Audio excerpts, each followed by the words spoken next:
Dzisiaj jesteśmy w Speyside, jesteśmy w destylarni Billego Walkera w Glenallachie. Ze mną dość szczególna whisky, jest to Glenallachie z serii Synthesa, The Synthèse Series, Part 2, część druga. Synthesa jest to bardzo ciekawa seria, w której whisky dojrzewa niezależnie w dwóch rodzajach beczek, a później jest połączona i ma tworzyć jedną całość. Dobrze wiemy, że Billy Walker lubi pracować, eksperymentować z beczkami. To jest właśnie jego seria, a ta whisky to część druga tej serii. Sprawdźmy razem, jak smakuje. Zapraszam.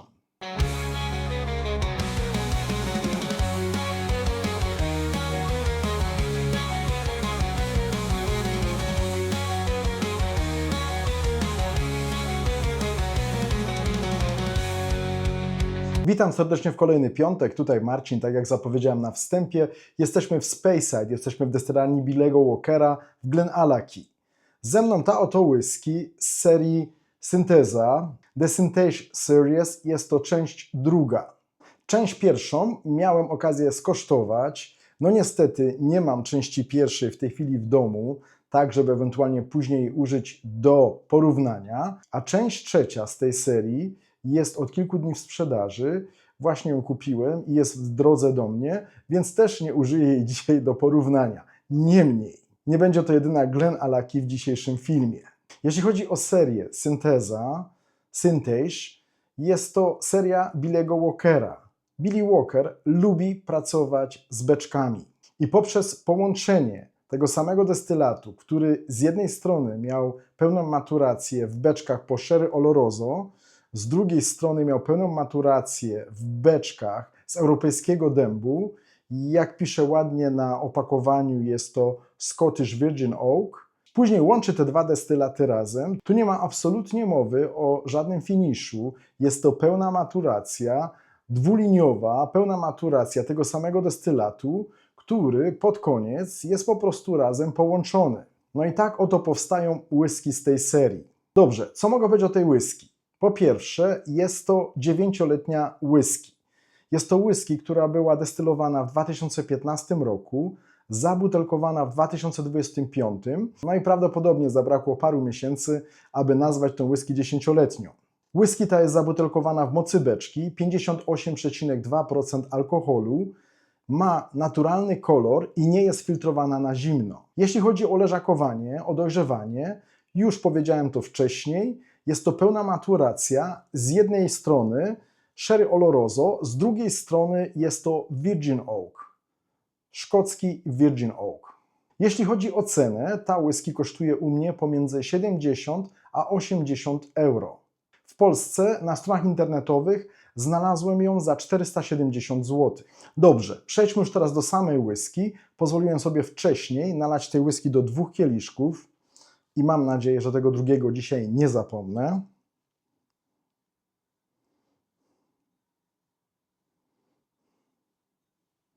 Sprawdźmy, jak jest na nosie.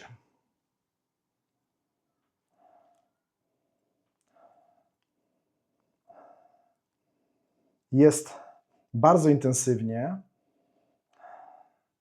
Ten pierwszy niuch było bardzo słodko, czerwono-owocowo. Czułem słodkie śliwki, czułem słodką czekoladę i fajne czerwone owoce i dosłownie sekundę później zaraz poczułem dąb taniny i przyprawy.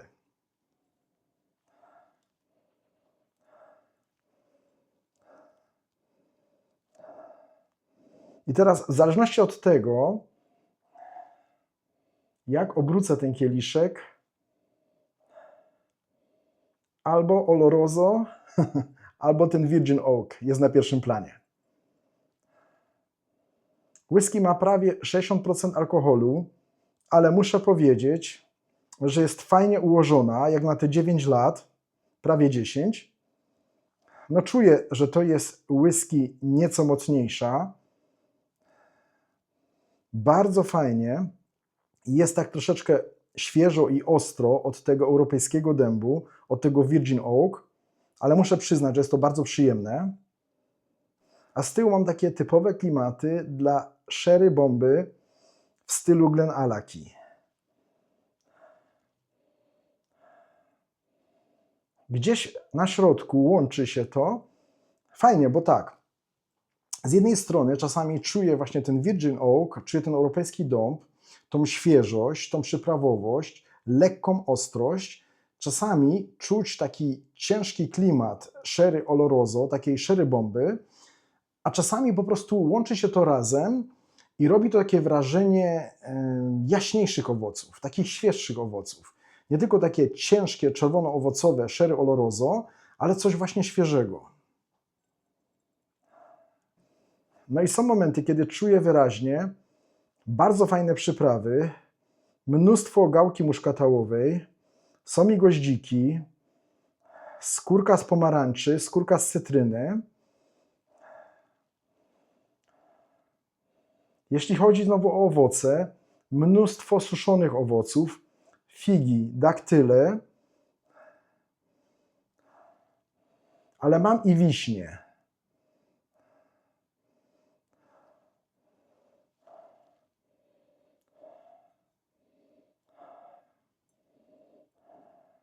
No alkohol, no trzeba powiedzieć, alkohol jest fajnie ukryty, albo inaczej, po prostu intensywność tych beczek jest tak mocna, że sam alkohol nie potrafi się przez to przebić. Ja to widzę in plus.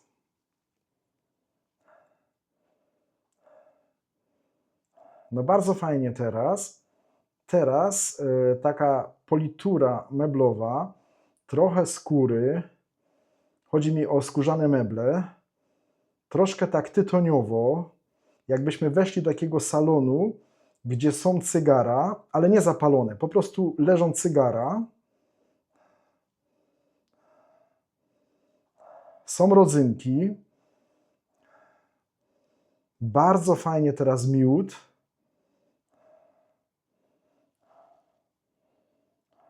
Teraz tak troszeczkę się uspokoiło. Ale naprawdę na nosie nie czuję, że ta whisky ma 58% alkoholu. No oczywiście są momenty, jak już to powiedziałem kilkukrotnie, że czuję taki ostrzejszy dąb, ale absolutnie to nie jest ostrość tego alkoholu. No teraz jeszcze tak dość sporo gorzkiej czekolady, powiedziałbym tak 80%, albo jest już to tak na pograniczu, że powiedziałbym, że samo kakao. No bardzo fajnie.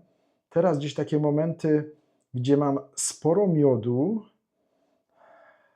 sporo cytrusów i czerwone owoce, ale jest to tak mniej więcej tak pomiędzy wiśnią, czereśnią i trochę dojrzałej brzoskwini. Teraz bardzo wyraźnie wanilia. No prawdopodobnie właśnie ta wanilia, te taniny i ta wanilia w połączeniu z tym oloroso gdzieś tam w środku daje takie wrażenie właśnie czegoś pomiędzy, takiej słodkiej brzoskwini.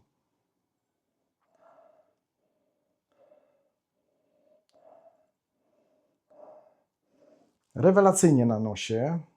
To są klimaty, które bardzo, bardzo, bardzo mi odpowiadają. Dobrze, sprawdźmy, jak jest na języku.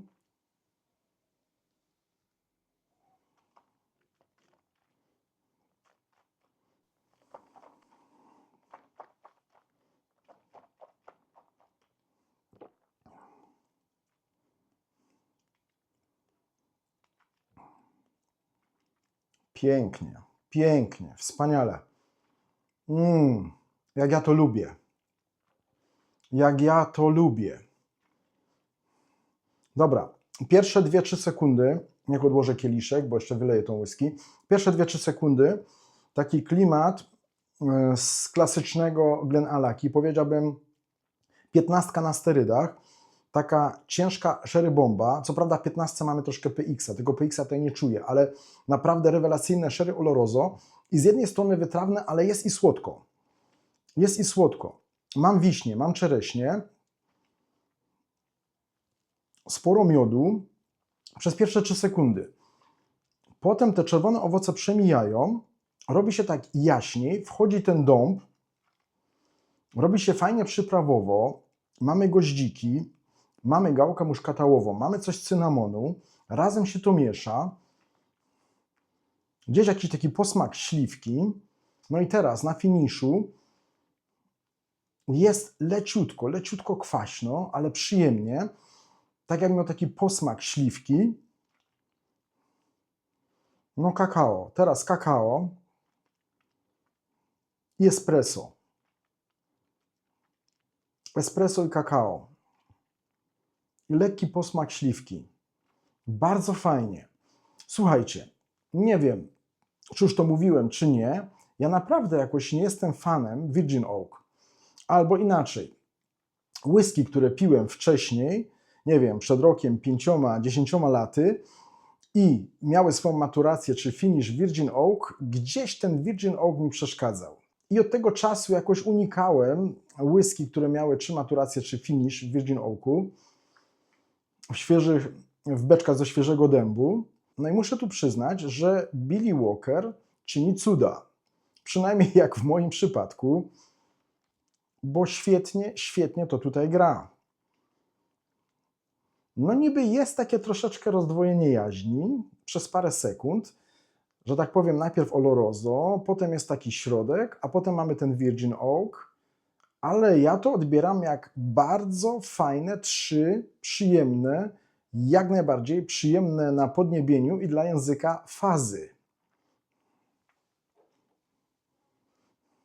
Jest tutaj coś tych tanin, jasne, mamy dąb, mamy taniny, mamy przyprawy, ale powiem Wam z przodu, nic mnie nie piecze, nie odczuwam tutaj imbiru i pieprzu. Jest to gałka muszkatołowa. No tej gałki tu jest sporo, to trzeba powiedzieć. Tej gałki muszkatowej jest sporo. Są goździki. Nie wiem, może przy drugim łyku będzie troszeczkę ostrzej. 58,2% alkoholu. No nie chcę powiedzieć, że pije się jak whisky, która ma 40% czy 46%. Jasne, że nie. No czuję, że tutaj mam te 50%, ale jest to bardzo fajnie ułożone. No tą whisky się dobrze pije. Ta whisky jest pijalna.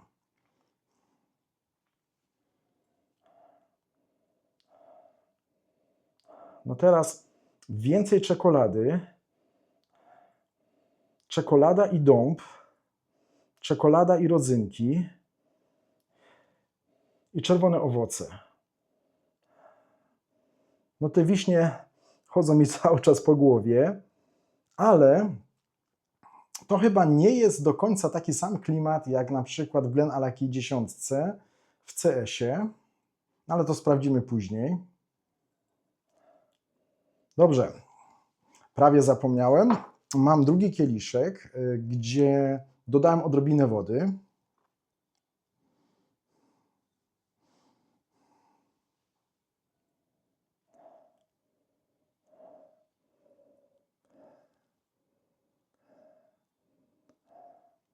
No tu jest nieco ostrzej na nosie, ale mi się to podoba.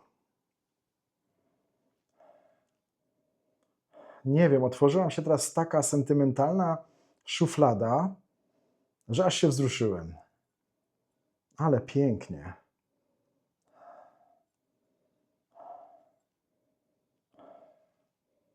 Jakieś fajne czasy mi się przypomniały teraz. Pięknie. Więcej tych czerwonych owoców. No ta wersja z wodą przypomina mi na nosie Glenallachie 15.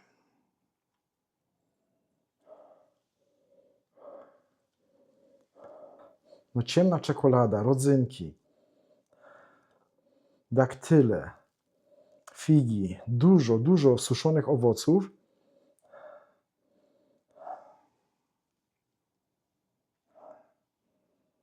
No i nic nowego teraz, odkrywczego nic nie powiem. Tu jest teraz więcej świeżości, bardzo kremowo. Tym razem ta czekolada jest już bardziej słodka, prawie 30-40% kakao. Jesteśmy już prawie przy mlecznej czekoladzie. No ale tu są te momenty, kiedy tak fajnie wpada w nozdrza ta ostrość, ale naprawdę to jest przyjemne, ta ostrość Virgin Oak, czego nie mam tutaj, gdzie dodałem wody. Oczywiście odczuwam tutaj coś tanin i dębu, ale nie jest to takie przyjemne i takie odświeżające, jak w tym kieliszku. No dobrze, skosztuję Syntage Part 2 z odrobiną wody.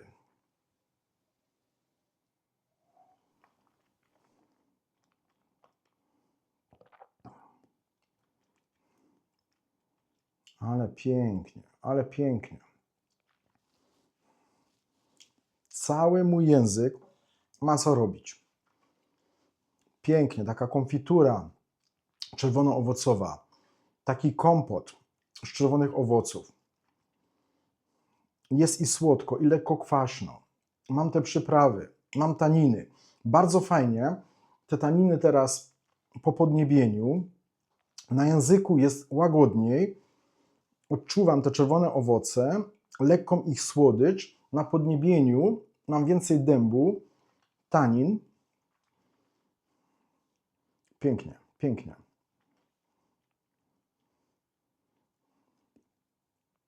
Teraz czekolada, espresso.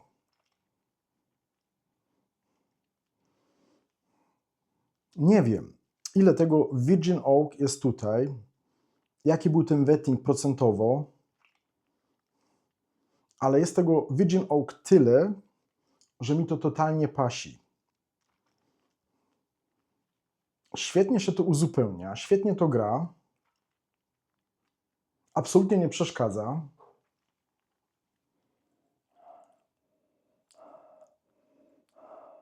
Dobrze, zrobię teraz drugiego łyka w wersji bez wody.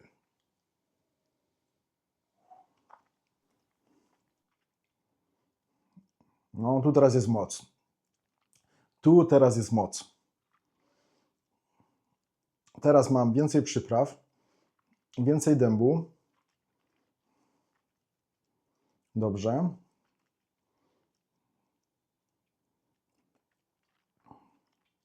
No, w końcu na czubku języka odczuwam coś ostrości. Teraz moka. Espresso, moka. Bardzo fajny posmak. Świetnie.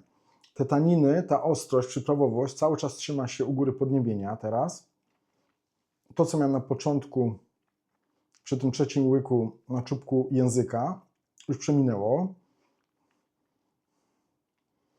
Miód, gorzka czekolada, espresso, moka na języku.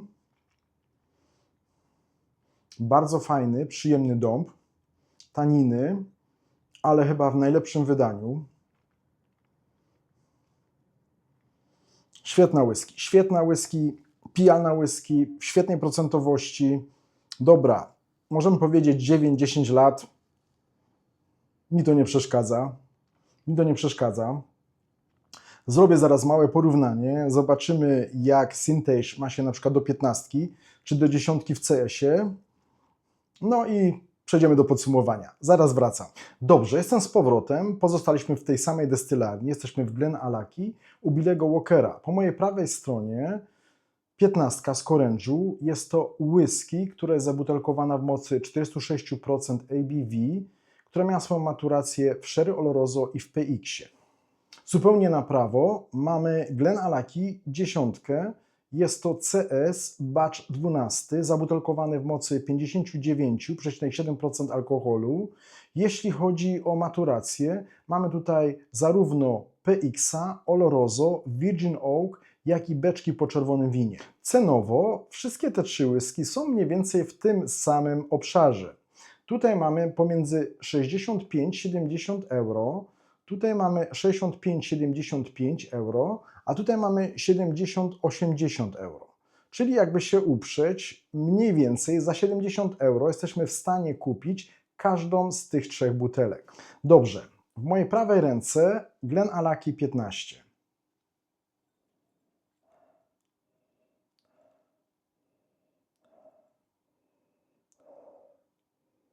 Oj, tu jest pięknie. Ta jest świetnie ułożona.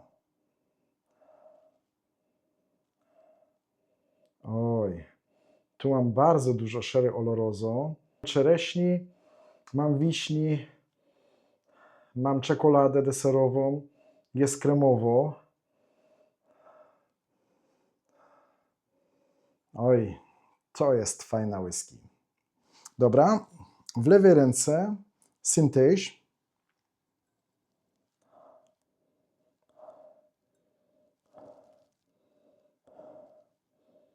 Wcale nie czuję, aby ta whisky miała więcej alkoholu niż ta. Jedynie, co je odróżnia, to to, że tego Oloroso nie mam tak dużo jak w 15 i mam tutaj taką świeżość, ale taką bardzo przyjemną świeżość, zarówno dębową, jak i owocową. No i w tej chwili sporo wanilii.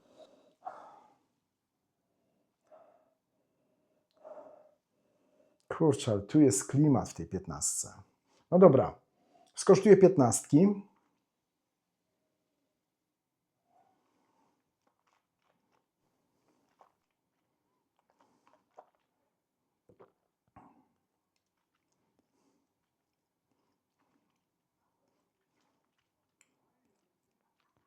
Bardzo fajna, świetnie ułożona.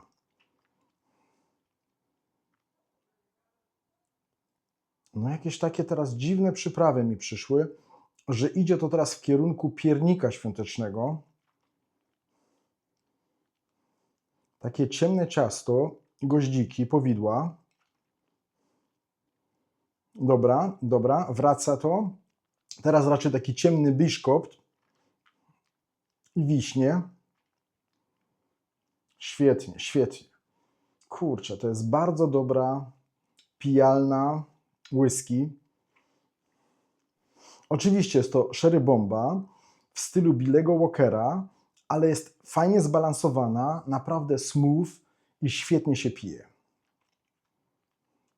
Procentowo, no trzeba powiedzieć, że czuję, że jest słabiej na języku, w sensie mocy, ale jak najbardziej się broni.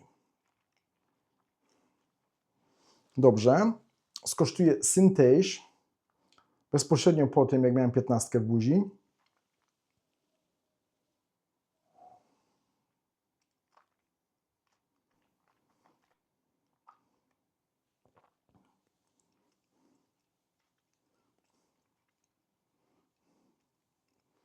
Fajnie, bardzo fajnie. Świetnie. Ale ta moka, to espresso tu jest bardziej uwidocznione. Tutaj bardziej takie ciasto owocowo-kakaowe. Tutaj też mam coś z tego klimatu i dlatego wziąłem tą 15 do porównania, aby właśnie zestawić te whisky. I nie chodzi tutaj o to teraz, która z nich jest lepsza, bo mogę od razu powiedzieć, obydwie są świetne. Tu mamy syntezę dwóch linii. Linii Oloroso 9-10-letniej, którą Billy Walker połączył po prostu z Virgin Oakiem. I muszę powiedzieć, niby dwa światy, ale tworzy to fajną całość. Dobra. Przejdę zupełnie na prawo. No i teraz możemy spokojnie porównywać. No spokojnie jak spokojnie, ale mamy praktycznie rzecz biorąc dwie dziesiątki, dwa CS-y. Co prawda tutaj mamy Oloroso i Virgin Oak, tutaj mamy Virgin Oak Oloroso, ale mamy jeszcze i beczki po czerwonym winie, jak i po PX-ie. Ale obie te whisky wyszły z destylarni Billego Walkera.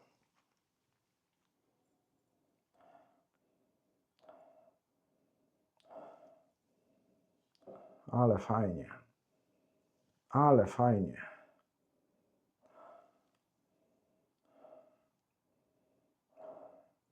Wiecie, jakie to jest przyjemne?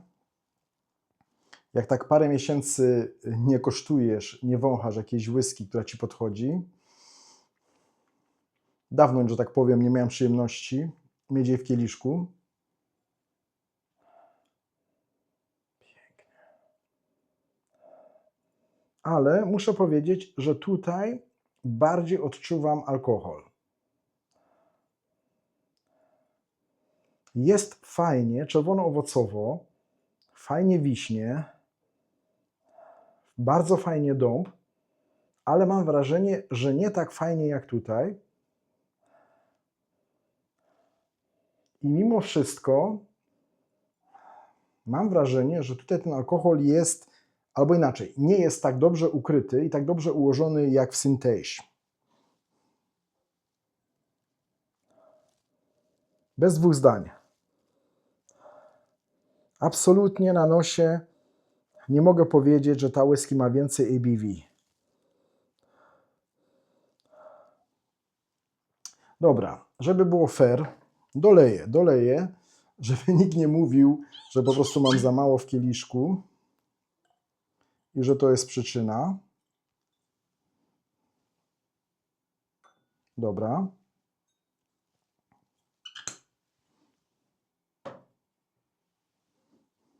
Jakieś niestabilne mam te skrzyneczki.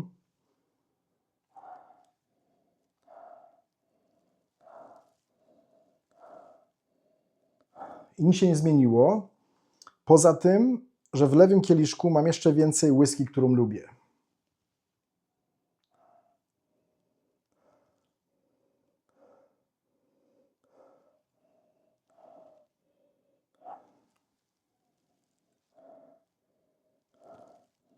No są podobne i nie są podobne.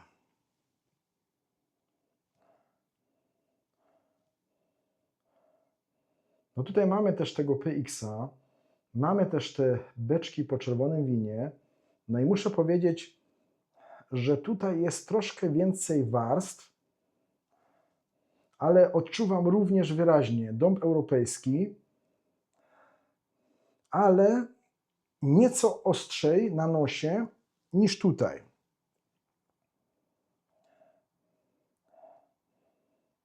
Są podobne klimaty poniekąd, ale tu jest jaśniej i tutaj mam więcej ostrości na nosie. Jest to bardzo przyjemne i bardzo fajne. Absolutnie nie będę mówił nic negatywnego na temat tej whisky, ale w tym porównaniu Synthège wypada łagodniej.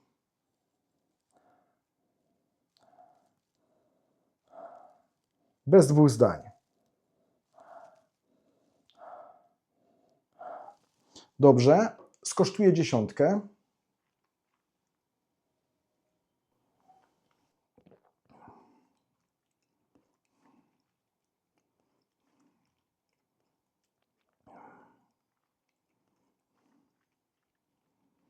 No tutaj jest troszeczkę inaczej. Mam wrażenie, jakby 10 była jednak bardziej słodka. Idzie środkiem, dosłownie idzie środkiem. I na podniebieniu, i na bokach, i troszkę na języku odczuwam ostrość dębu, odczuwam taniny, przyprawy. Przypraw jest trochę więcej. Mam wrażenie, jest fajna, pijalna, bardzo mi smakuje, ale mam wrażenie, że na języku nie jest tak fajnie ułożona jak Synthège.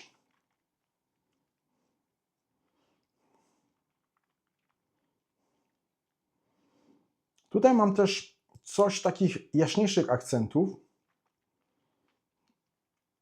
Mam fajnego, słodkiego PX-a. Idzie to troszeczkę w stronę śliwki. Mam tutaj czerwone owoce, ale odczuwam tutaj również i karmel.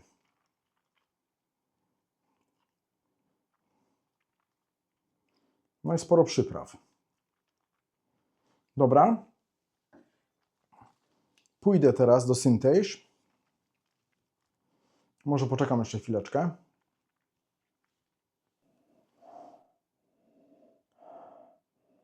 Pięknie, pięknie.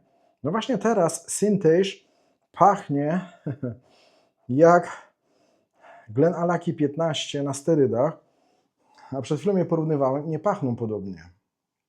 Teraz mam 15. Chociaż być może przez to, że właśnie miałem 10 i na nosie, i na języku, że tak powiem, moje zmysły troszkę się wyłączyły na Virgin Oak, na taniny i dąb I teraz Oloroso gra pierwsze skrzypce. I teraz te dwie whisky, Synthèse i GlenAllachie 15 mają więcej wspólnego.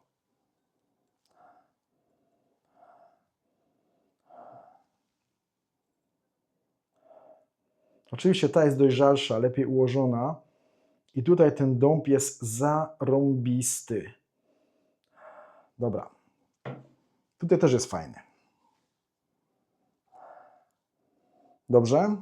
Zrobię ostatniego łyka.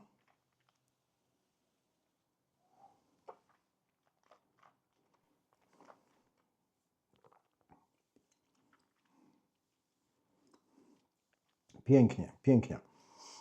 Nie jest tak słodka jak dziesiątka w CS-ie. Jest lepiej ułożona niż dziesiątka w CS-ie i lepiej się rozchodzi. Pomimo tego, że mam tutaj Virgin Oak, mam mniej tanin i mniej przyprawowości niż w dziesiątce.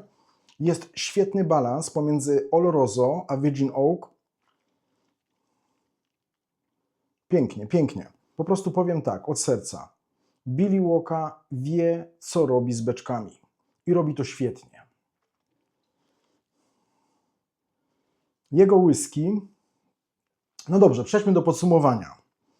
Jego whisky są przebeczkowane. Jego dewiza to pokazać, że to właśnie beczki mają największy wpływ na smak i zapach samej whisky później. I właśnie to chcę pokazać między innymi w tej serii i myślę, że Synthèse jest super przykładem na to, jak beczki potrafią czynić cuda z destylatem. No niestety nie mam New Make'a od GlenAllachie. Jeśli ktoś z Was ma i chciałby się ze mną chociaż odrobinką podzielić, no byłbym ciekawy, jak smakuje GlenAllachie New Make, albo może w przyszłości wybiorę się tam do destylarni i skosztuję New Make'a, o ile to będzie możliwe. No jestem ciekawy, jak smakuje sam destylat z GlenAllachie, bez cudownych beczek Billy'ego Walkera, ale to, co czyni Billy Walker w tej destylarni z beczkami i z tym destylatem, bardzo, bardzo mi podchodzi. Bardzo mi odpowiada. Dzisiejszym bohaterem jest ta oto whisky. Jest to część druga z serii Synthesa. Część trzecia jest w drodze do mnie do domu. No i muszę powiedzieć, że bardzo, bardzo, bardzo mi podchodzi. Znalazłem tutaj wszystko, czego bym oczekiwał od whisky z destylarni Billy'ego Walkera. Mamy bardzo duży wpływ beczek i to właśnie ten wpływ beczek czyni tą whisky bardzo intrygującą, bardzo interesującą i moim zdaniem bardzo dobrą. Oczywiście to nie jest sherry whisky w stylu Macallana, czy Glenfarclas, czy Tamdhu. To jest naprawdę sherry bomba. Mógłbym powiedzieć przebeczkowana sherry bomba, ale słowo przebeczkowana kojarzy mi się troszeczkę negatywnie. A ja nie widzę tego jako negatyw. Ja uwielbiam wpływ tych beczek na tą whisky. I myślę właśnie, że to czyni tą whisky wyjątkową. I jeśli lubisz to, co robi Billy Walker w GlenAllachie i smakują Ci koręczowe whisky 12, 15 czy 18, jak i 10 w CS-ie, to tym bardziej będziesz zachwycony tą whisky. Cenowo ta whisky nie odbiega cenowo od tych dwóch z korężu. Oczywiście możemy kupić fantastyczną, wspaniałą, standardową 12 za około 40-45 euro. Ale tutaj mamy prawie 60%, przepraszam, 58,2% ABV w najlepszym wydaniu w stylu Billy'ego Walkera. Ja osobiście tą whisky z czystym sumieniem polecam, polecam, polecam. I mam nadzieję, że podobał Wam się ten film. Dziękuję za to, że jesteście ze mną. Dziękuję za to, że mnie wspieracie. Dziękuję za Wasze wszelkie komentarze. Dziękuję za lajki pod filmem i do zobaczenia następnym razem. Cześć!